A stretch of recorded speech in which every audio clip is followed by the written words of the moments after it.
Have you ever paused even for a heartbeat and wondered, what if the one asking the question is the very answer being sought? Or considered that the boundary between you and the world, so seemingly solid, might be nothing more than a dream drawn in mist? If every thought, every sensation, every story about me is just a ripple on the surface, what lies beneath the water's stillness? This is not a riddle meant to confuse, but a doorway, quietly waiting. In a world obsessed with answers, perhaps the most radical act is to linger in the question, who or what is truly here, before all names, before all memories, before even the idea of I? The boundary we place between ourselves and the world feels so real, so concrete, yet is it? Consider how your consciousness in this moment is being shaped by countless influences.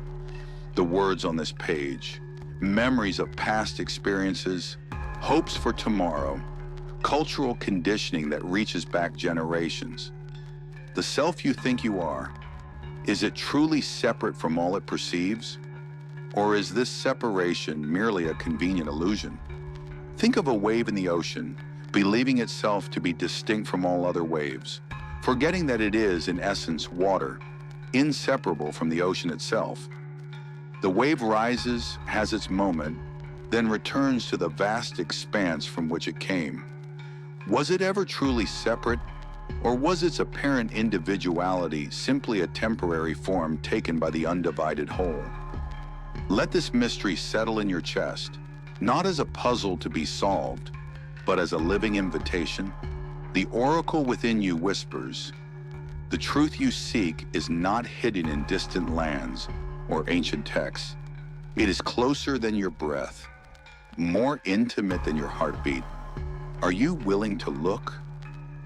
The most profound truths are often hiding in plain sight, obscured not by their complexity, but by their simplicity. Like trying to see your own eyes without a mirror, or like a fish searching for water while swimming in the ocean. What you're looking for is what's looking. What if the sense of being a separate self, bounded by skin, defined by story, is itself appearing within a boundless awareness that has no edges, no beginning, no end? What if your deepest nature isn't something you have, but what you are and have always been? Not something to be achieved, but something to be recognized. Consider how we typically identify with the content of our experience rather than the context in which it appears. We say I am sad rather than sadness is arising in awareness. We say I am thinking rather than thoughts are appearing in consciousness. This subtle linguistic habit reinforces the illusion that we are our experiences rather than the space in which all experiences occur. It's like identifying with the characters in a movie rather than the screen on which they appear, a fundamental confusion about our true nature. Perhaps you've had moments when this awareness became more apparent, perhaps during a sunset when thoughts momentarily subsided, or in the midst of creative flow when the sense of a separate self dissolved, or in deep meditation when the boundary between observer and observed softened. These glimpses, however brief, point to something profound. Your essential nature as boundless awareness, prior to all names and forms, beyond all concepts of self and other. Close your eyes, if only for a moment. Notice the gentle hum of thoughts, the flicker of images, the subtle current of feelings. Who is the one noticing all this? Is there a watcher behind your eyes, or does awareness simply appear, spacious, silent, untouched? Imagine waking up one morning and realizing that every story you tell about yourself, your past, your hopes, your fears, is just that, a story. Like a character in a dream, you play your part, feel joy and sorrow. But what if you are not the character at all? What if you are the very screen on which the dream unfolds? Notice how sounds arise in your awareness, perhaps the hum of electronics, distant traffic, your own breathing. Where do these sounds exist? Do they exist out there somewhere? Or are they appearing within the field of your consciousness? Is there truly an inside and outside? Or is that distinction merely conceptual? The mentor within gently guides. Let each sensation, each thought arise and pass. Don't try to hold or push away. Just notice. Who is noticing? Is there a boundary where you end and the world begins? Or is everything, sounds, sights, feelings, simply appearing in awareness, inseparable from it? Feel the weight of your body against the surface supporting it. Feel the contact between your feet and the floor, between your body and the chair. Notice the space your body occupies and the space surrounding it. Is there really a boundary where your body ends and space begins? Or does your direct experience reveal a continuity of awareness that includes both body and space? Notice your breath, the cool air entering your nostrils, the warm air leaving, the expanding and contracting of your chest. Who or what is aware of this breath? Is it confined to a particular location, or is it boundless, like the sky containing passing clouds? The skeptic challenges, is this just imagination, or is it possible that your entire experience of separation is a habit, a trance? What if you have never truly been apart from anything? Consider a movie screen. Characters appear, interact, love and fight, are born and die. Yet all the while, they are simply patterns of light on an unchanging screen. Similarly, all experiences, pleasant or painful, mundane or extraordinary, appear in the unchanging screen of awareness. The characters never leave the screen. They are made of the screen. Could it be that everything in your experience, including the sense of being a separate self, is simply awareness taking form? Think of a dream. In a dream, you might experience yourself walking through a vast landscape, encountering other people, having conversations, feeling emotions. Yet when you wake up, you realize that the entire dream, all characters, including you, all locations, all events, was appearing within your consciousness. Nothing in the dream was separate from the dreamer. Could it be that our waking life follows the same pattern?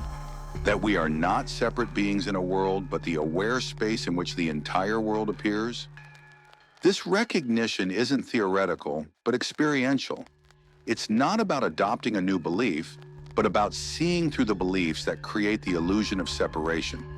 When this seeing happens, even momentarily, there's a profound shift in perspective. You no longer experience yourself as a small, vulnerable entity in a vast and potentially threatening world. Instead, you recognize yourself as the vast awareness in which the entire world appears. Consider the profound implications of this perspective. If you are not a separate self experiencing the world, but the awareness in which all experience arises, then you can never truly be damaged or diminished by any experience. Just as a mirror isn't harmed by reflecting a storm, awareness isn't harmed by experiencing difficulty. This doesn't mean physical pain or emotional suffering don't occur. They do as movements in consciousness, but they don't happen to a separate you. They happen within the boundless awareness that you are. This recognition transforms our relationship with experience. Instead of constantly trying to manipulate our experience, seeking pleasure, avoiding pain, grasping for security, we can rest as the awareness in which all experiences arise and pass. This doesn't mean becoming passive or indifferent. Rather, it allows for a more natural, spontaneous engagement with life, free from the constant anxiety of protecting and enhancing a separate self that doesn't actually exist as we imagine it. What is this I you so often refer to? Is it your body, flesh and bone, pulsing with life? Is it your thoughts, your memories, your personality? Or is it something deeper, something that cannot be grasped or defined? If you say, I am this body, observe how the body constantly changes. Cells die and are replaced, energy flows through it, and one day it will return to the earth. Yet through all these changes, something unchanging witnesses it all. If you say, I am my thoughts, notice how thoughts come and go like clouds in the sky. They appear from nowhere and disappear into nowhere. Who or what is aware of these passing thoughts? Non-duality, or Advaita, points to a radical possibility, that the sense of being a separate self is an illusion, a trick of the mind. The ego, the me that seeks, fears, desires, is simply a bundle of thoughts and identifications. Like clouds drifting across the sky, these thoughts come and go, but the sky itself, the open space of awareness, remains unchanged. The oracle explains, in Advaita Vedanta, reality is described in 3 layers. There is the absolute reality, Brahman, pure consciousness, unchanging and eternal. There is the empirical reality, the world as it appears, full of cause and effect. And there is the illusory reality, subjective experiences shaped by ignorance. The journey is not about acquiring something new, but about recognizing what has always been present, the unity of all existence, the oneness of Atman, the true self, and Brahman, the ultimate reality. Consider how a mirage appears real from a distance, but upon closer inspection, reveals itself to be an optical illusion. Similarly, the separate self seems real until we look closely. When we search for this I, where exactly is it? Is it in the body, in the mind, in the emotions? The more carefully we look, the more elusive it becomes, like trying to grasp a handful of water. The tighter we squeeze, the more it slips through our fingers.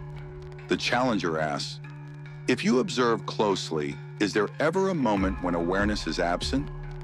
Even when thoughts vanish, even in deep sleep, does not some sense of being remain? The mind creates countless stories about who we are, what we need, why we suffer. It projects a past and future that exist only as concepts, never in direct experience. It constructs a narrative of a separate self navigating a separate world. But can a boundary between self and world actually be found? Where precisely does you end and not you begin? Is the air in your lungs you or not you? The food digesting in your body? The ideas in your mind that came from others? The more closely we look, the more we find that no such boundary exists. Consider this. When you were born, you didn't arrive with a name, a personal history, or beliefs about who you are. These were all acquired, learned, constructed over time. The sense of being a separate self with a particular identity isn't innate. It's developed through language, social interaction, and accumulated experience. Yet beneath all these acquired layers, awareness itself has been present from the beginning, unmodified, unconditioned, and fundamentally free. Think of consciousness as like a vast, clear mirror. Everything, thoughts, sensations, perceptions, feelings, appears in this mirror. But the mirror itself isn't affected by what it reflects. It doesn't become wet when it reflects water or hot when it reflects fire. Similarly, awareness isn't tainted or limited by its contents. It remains pristine, unbounded, complete. The paradox of seeking is that what we're looking for is what's looking. It's as if the eye were trying to see itself, or the hand trying to grasp itself. The subject can never become an object to itself. You can't find awareness as something separate from yourself because it's what you fundamentally are. This is why traditional teachings often speak of recognition rather than attainment. We're not gaining something new, but recognizing what has always been present. The mentor offers, try this. For a few breaths, simply notice whatever arises, sounds, sensations, thoughts. Ask who is aware of this. Don't look for an answer in words, just rest in the noticing. Does awareness have an edge, a center, a boundary? Or is it open, vast, and ungraspable? Eastern wisdom traditions use the metaphor of a snake and a rope. In dim light, a coiled rope might be mistaken for a snake, causing fear and distress. But when proper light reveals it's just a rope, the fear instantly dissolves. No snake ever existed. It was a misperception. Similarly, the separate self isn't something that needs to be destroyed. It's a misperception that dissolves when seen clearly. What remains is what has always been, the simple, luminous presence of awareness itself. Look carefully at your own direct experience. When a thought arises, do you create it, or does it simply appear in consciousness? When a sound is heard, do you manufacture the hearing, or does hearing happen by itself? Could it be that all experience, including the sense of being a doer, a thinker, a chooser, arises spontaneously in awareness without requiring a separate self to orchestrate it? The great mystic traditions speak of this as effortless effort or non-doing. It's not about becoming passive or irresponsible, but about recognizing that action happens naturally from a place of wholeness rather than from a place of separation and lack. The separate self doesn't disappear. It's simply recognized as an appearance in awareness rather than as our fundamental reality. Like a character in a play who knows they're playing a role, we can participate fully in life without becoming entrapped in the drama. Consider how deeply the illusion of separation shapes our experience. It creates a sense of lack, a feeling that something is missing or incomplete. From this perceived insufficiency springs desire, grasping, fear, and resistance. We believe we must protect and enhance this separate self, acquiring what it wants and avoiding what it fears. This creates the fundamental anxiety that underlies much of human suffering, the sense of being a vulnerable entity in a world of separate objects and beings. The skeptic returns. But what about suffering, conflict, anxiety? Isn't non-duality just an escape? Or does it point to the root of suffering, the mistaken belief in separation? Far from being an escape, non-duality directly addresses the root cause of suffering. When we believe we are separate, vulnerable entities, fear naturally arises. We feel incomplete, always seeking something outside ourselves to fill an imagined lack. We create boundaries and then defend them, building walls that ultimately become our prisons. But when the illusion of separation begins to dissolve, so too does the fundamental anxiety that drives so much of human behavior. Consider how much energy is spent defending and enhancing a self that cannot actually be found when sought. We build elaborate identities, accumulate achievements and possessions, seek approval and recognition, all to solidify a sense of self that remains mysteriously elusive. It's like trying to build a house on a cloud. No matter how magnificent the structure, it has no solid foundation. Instead of adding more to this illusory structure, non-duality suggests looking directly at its basis. Who or what is it that feels incomplete? Who or what is it that seeks completion? When we ask these questions with genuine curiosity, something remarkable happens. The seeker cannot find itself as an object. Like a wave looking for water while being water, the search reveals that what we're seeking is not separate from what we are. The answer is not theoretical. The peace and happiness you seek are not found by rearranging the contents of your life, but by recognizing the nature of the container itself. The ego's search for fulfillment is endless because it is built on the illusion of lack. When the illusion dissolves, what remains is not emptiness, but freedom, peace, and a quiet joy that does not depend on circumstances. This is not a philosophy to be believed, but a reality to be tasted directly. No blind faith is required, only a willingness to look, to question, to experience. These practices aren't about achieving something new, but recognizing what's already here, the aware presence that you are and have always been. Step 1. The breath of awareness. For the next minute, simply observe your breath. Notice the rise and fall, the sensation of air entering and leaving. Who is aware of the breath? Is awareness inside the body, or is the body appearing in awareness? As you follow your breath, notice how it happens by itself.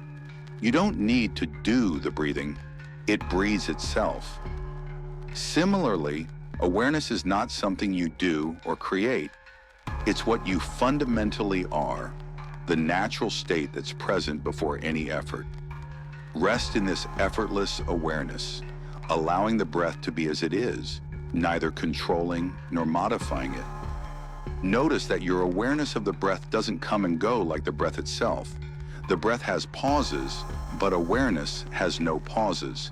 It's continuously present, unchanging through all changing experiences. This continuous presence is your true nature, not something distant or mysterious, but the simple fact of being aware. Imagine awareness as the space in which breathing happens. Just as physical space accommodates all objects without being affected by them, awareness accommodates all experiences, pleasant or unpleasant, subtle or intense, without being changed by them.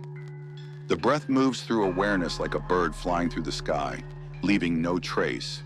Can you sense this spacious quality of awareness? As thoughts inevitably arise during this practice, don't see them as distractions or failures. Notice how thoughts too appear in awareness, like clouds in the sky. No cloud can damage or diminish the sky. Similarly, no thought can damage or diminish awareness. Rest as the sky-like awareness, allowing thoughts to come and go without resistance or attachment. Step 2, the inquiry of self. Whenever a thought or emotion arises, gently ask, who is noticing this? Don't try to answer with the mind. Let the question open a space of silent attention. Is there an observer or only observing? This inquiry isn't about finding a conceptual answer, but about directing attention to the source, the awareness that's aware of all experiences. When a thought like, I'm bored, or this is difficult, arises, ask, who or what is aware of this thought? Can the thinker be found, or is there only thinking happening in awareness? Notice how the question creates a pause in the stream of thinking, a gap in which pure awareness can be recognized. In that gap, is there anything missing? Is there any lack or incompleteness? Or is there simply a spacious presence, complete as it is? The great sage Ramana Maharshi made this inquiry, who am I? The cornerstone of his teaching. He noted that when followed to its source, this question leads not to a verbal answer, but to a silent recognition of our true nature as awareness itself.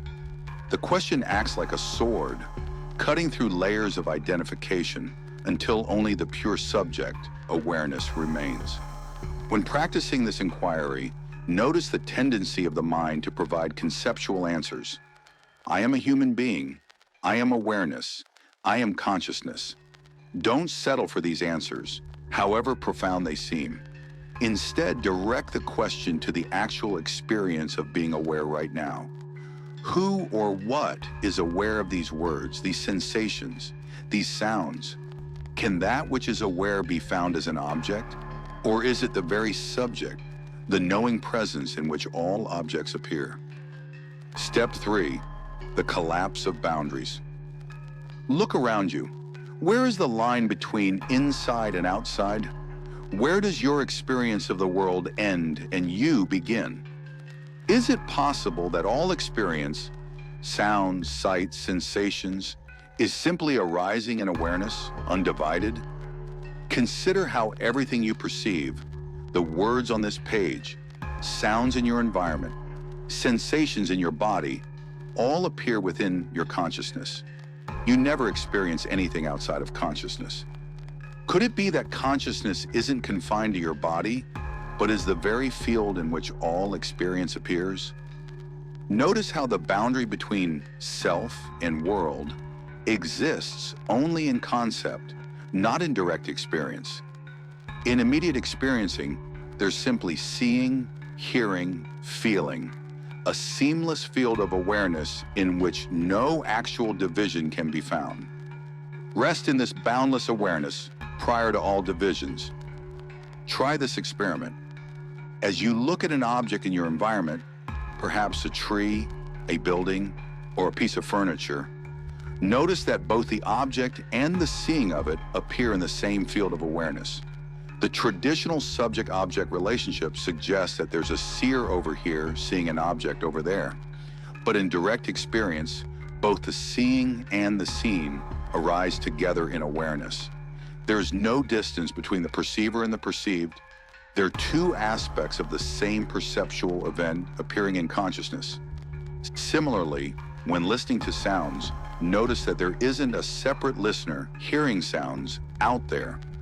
There's just listening happening, a single unified experience of awareness manifesting as both the hearing and the heard. This collapse of the imagined boundary between subject and object reveals the non-dual nature of experience. Everything is awareness taking form, consciousness expressing itself as the apparent multiplicity of life. Step 4, the practice of silence. Spend a few moments in contemplative silence. Let go of trying to understand, achieve, or become. Simply rest as awareness itself, open, effortless, present. Notice, is there anything lacking in this moment? In this silence, notice the space between thoughts. Most of our attention typically goes to the content of thoughts, but what about the gaps between them? In these gaps, pure awareness shines unobstructed, like the sun emerging from behind clouds. Allow yourself to rest more deeply in this silent awareness. Notice how it's always here, always available, not something to attain, but something to recognize. It's the background of all experience, the context in which all content appears. Rest here, without trying to hold on to or prolong the experience. The great spiritual traditions speak of silence not merely as the absence of sound, but as the presence of something profound, the ground of being itself. The 20th century Indian sage Nisargadatta Maharaj said, "Wisdom is knowing I am nothing, love is knowing I am everything, and between the two my life moves." This silence reveals both aspects, the nothingness of our personal identity and the everythingness of awareness itself.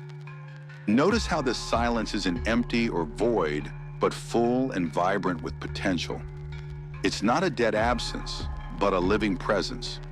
In this silence, there's a profound peace that doesn't depend on external conditions, a peace that's intrinsic to awareness itself.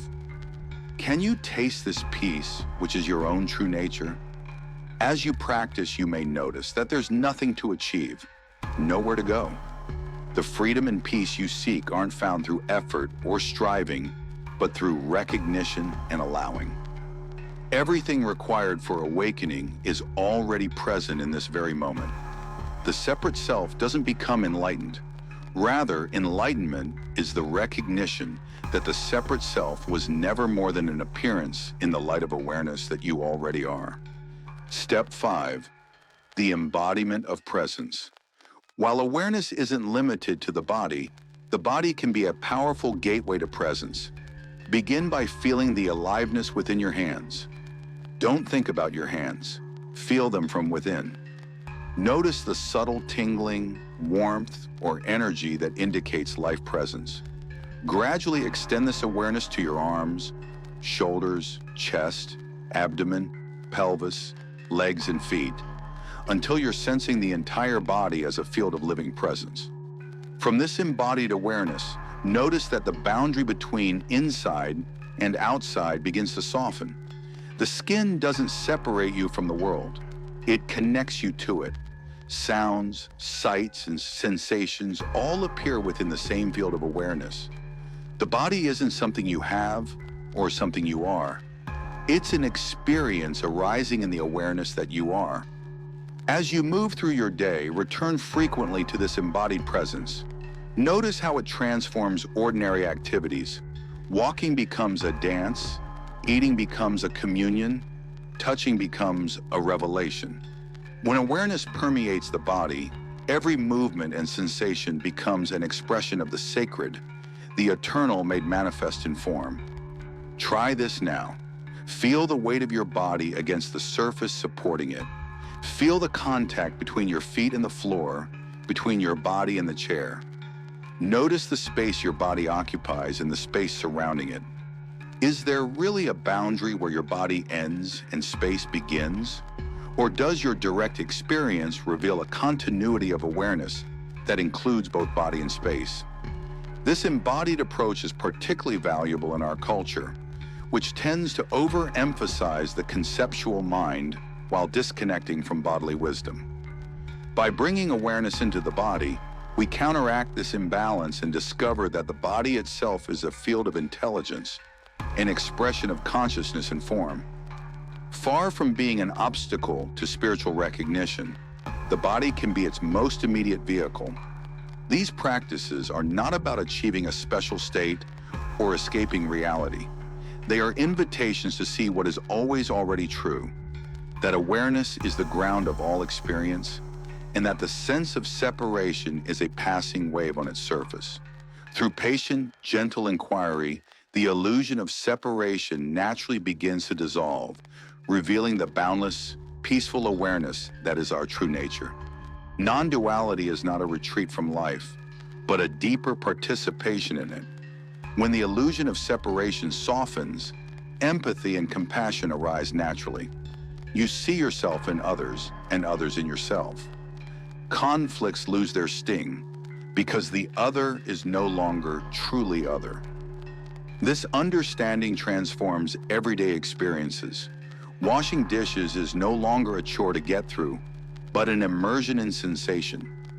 The warmth of water, the slickness of soap, the gleam of clean surfaces.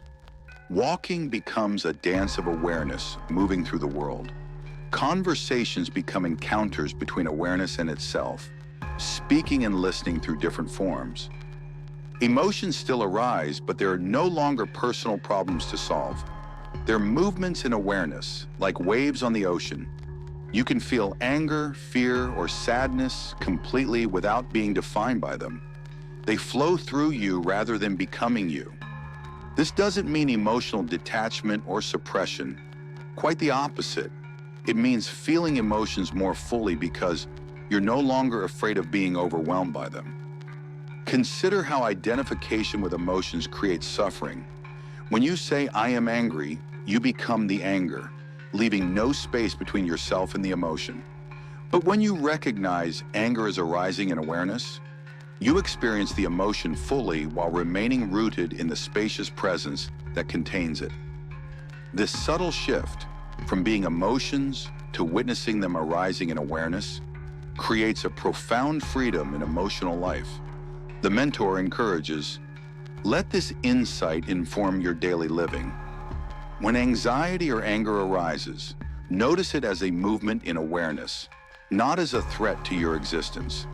When joy arises, let it be free, unowned. In every interaction, remember, the same awareness looks out from every pair of eyes. Notice how this shifts relationships. When you recognize that the same consciousness animates all beings, separation dissolves and connection deepens. Conflicts don't disappear, but they are no longer threats to your identity. They become opportunities to dissolve misunderstanding and return to the recognition of oneness, expressing through apparent duality.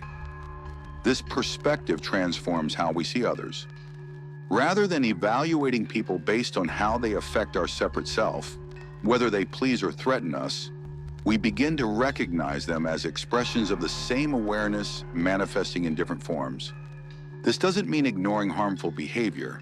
Rather, it allows us to address behaviors clearly while seeing beyond them to the shared essence at our core.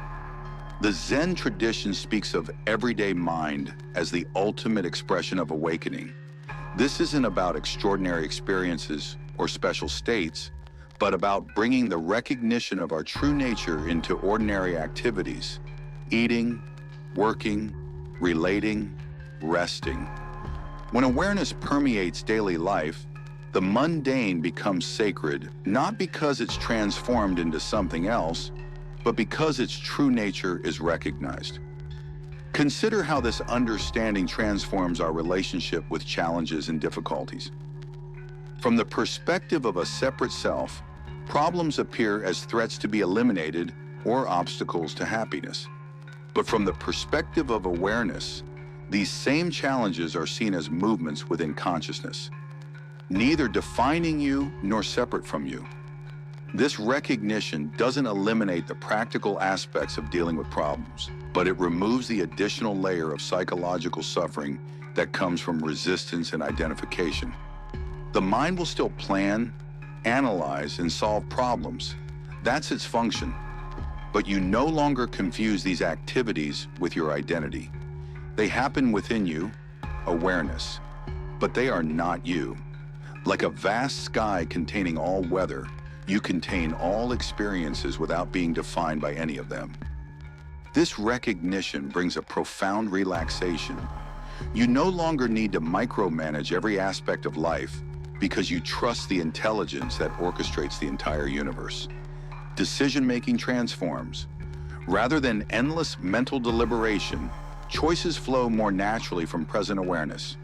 You learn to listen to the deeper intelligence that speaks through intuition, bodily sensations, and clear seeing rather than being trapped in circular thinking. When decisions arise from presence rather than the separate self's fears and desires, they align more harmoniously with the whole. The challenger invites, try living from this understanding for one day.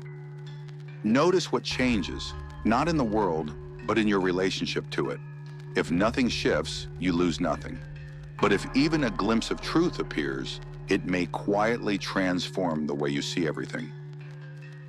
This isn't about perfection or never identifying with thoughts and emotions again. It's about increasingly recognizing when identification happens and gently returning to awareness. With practice, the intervals of clear seeing grow longer and the spells of identification grow shorter. Eventually, awareness becomes the default position rather than a state to achieve. The oracle reminds, there is no need to renounce the world or adopt new beliefs. The truth of non-duality is not new, not hidden, not reserved for the few. It is the natural state, always present, waiting to be recognized. This shift isn't about escaping life, but embracing it fully. It's about being so completely here that the distinction between you and life vanishes. In this recognition, even ordinary moments reveal their extraordinary nature. A cup of tea, a conversation with a friend, the feeling of sunlight on skin, all become expressions of the same undivided awareness. There's nothing to seek because nothing is missing. Life is no longer a journey toward fulfillment, but the ever-fresh expression of fulfillment itself. The recognition of our true nature as awareness reveals something profound about time and identity. The you that was born has a history and will someday die as a story appearing in awareness, not your fundamental reality. Awareness itself was never born and will never die. It is timeless, formless, and free. Consider this: past and future exist only as thoughts in the present moment. All memories of the past arise now. All anticipations of the future arise now. Have you ever experienced anything outside of this eternal present?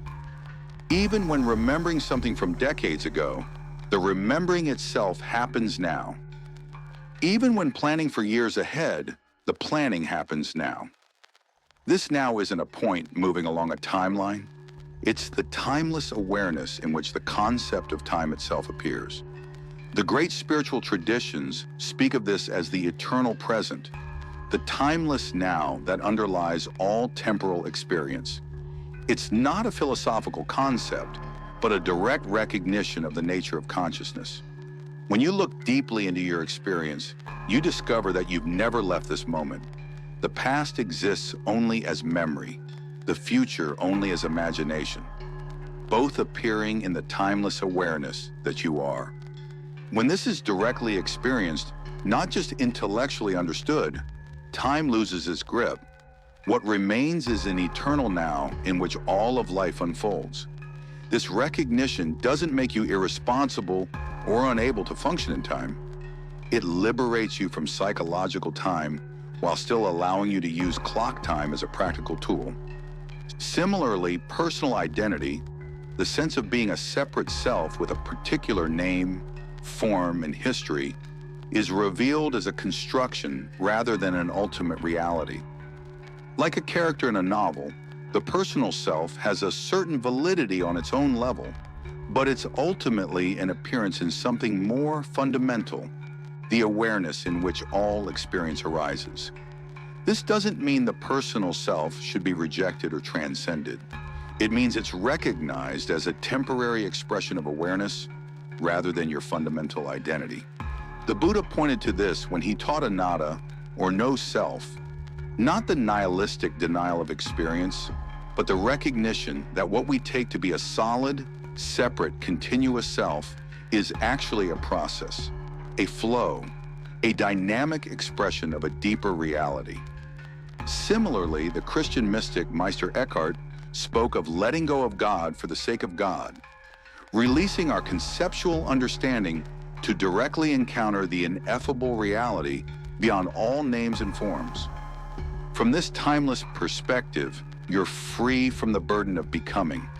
There's nowhere to go, nothing to achieve, no one to become. You're already what you've been seeking, the aware presence in which all experience appears. This recognition doesn't lead to apathy, but to authentic action that flows from presence rather than lack. When you no longer believe you need something more to be complete, you're free to engage life fully, without the desperation that comes from seeking completion through external achievements or relationships.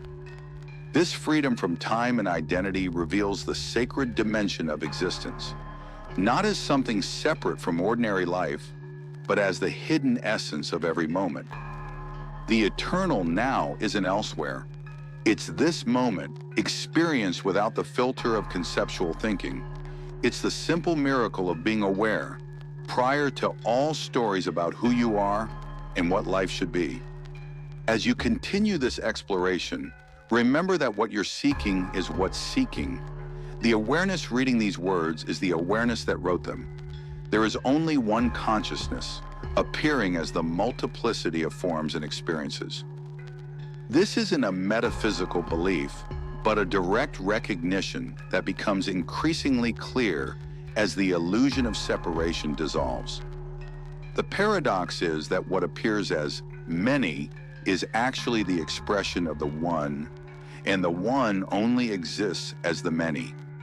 Like the ocean expressing itself as countless waves, consciousness appears as the multiplicity of forms and beings, yet never departs from its essential nature.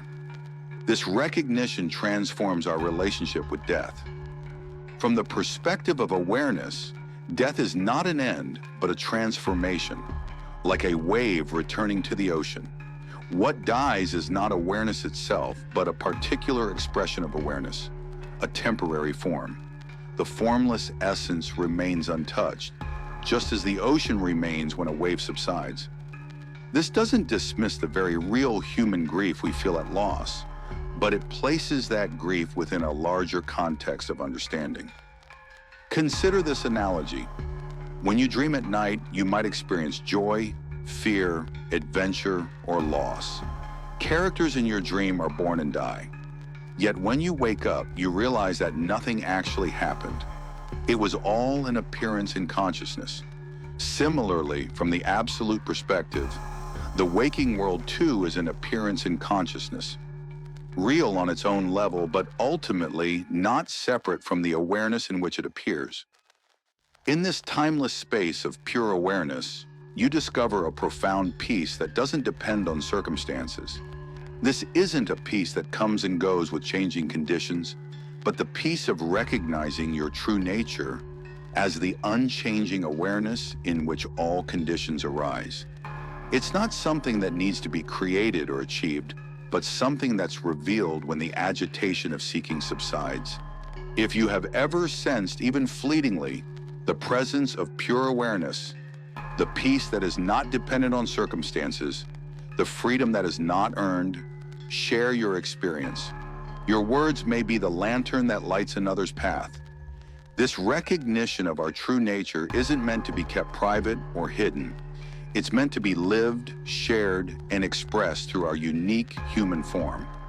While the absolute truth of non-duality is beyond words, our human expression of it creates bridges of understanding that can help others recognize what they already are. Ask your questions, your doubts, your insights. This is not a solitary journey, but a shared unfolding. Together, we explore the mystery that is both utterly ordinary and infinitely profound. The questions themselves are often more valuable than any answers, as they point us back to direct experience rather than conceptual understanding.